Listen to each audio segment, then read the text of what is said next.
ഇസ്ലാം ഉം. റിലിജനെ പറ്റിയാണ് പറയുന്നത്, ഉം. മദ്രസയിൽ പോകുന്നതൊക്കെ. അപ്പൊ ഞാൻ അവിടെ ഉള്ളപ്പോൾ അവിടെയും എനിക്ക് ഫ്രണ്ട്സ് ഉണ്ട്, മുസ്ലിംസ് ആയിട്ടുള്ള ഫ്രണ്ട്സ് ഉണ്ട്. അവര് മദ്രസയിൽ പോകാറുണ്ടായിരുന്നു, മസ്ജിദിൽ പോകാറുണ്ടായിരുന്നു. ഞാൻ ഇൻഫാക്ട് ദർഗയിൽ പോകുമായിരുന്നു. ഇപ്പൊ മസ്ജിദിൽ ചിലപ്പോൾ നമുക്ക് പോകാൻ പറ്റില്ല, ദർഗയിൽ പക്ഷെ ആർക്കും പോകാവുന്നതാണ്. ഞാൻ ദർഗയിൽ പോകാറുണ്ടായിരുന്നു, ഗുരുദ്വാരയിൽ പോകാറുണ്ടായിരുന്നു, ഞാൻ ക്രിസ്ത്യൻ പള്ളികളിൽ പോകാറുണ്ടായിരുന്നു.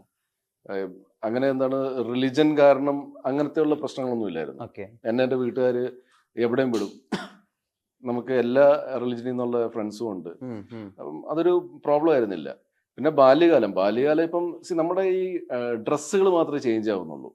ഇനിയിപ്പോൾ ചേഞ്ചസ് ഉണ്ടെങ്കിൽ തന്നെ ബാക്കി ഇപ്പം നാഗ്പൂരിലായാലും ഇവിടെ ആയാലും ബാല്യകാലമാണ്. പിന്നെ നമ്മൾ എൻഗേജ് ചെയ്യുന്ന ഇപ്പം ഒരു സ്പോർട്സ്, കേരളത്തിലാകുമ്പോൾ ഇപ്പൊ ഞാൻ മലപ്പുറത്തായിരുന്നു എൻ്റെ ബാല്യകാലം ആയിരുന്നെങ്കിൽ ഞാൻ കൂടുതൽ ഫുട്ബോൾ കളിച്ചേനെ. പിന്നെ നാഗ്പൂരിലായിരുന്ന കാരണം ഞാൻ കൂടുതൽ ക്രിക്കറ്റാണ് കളിച്ചിരിക്കുന്നത്.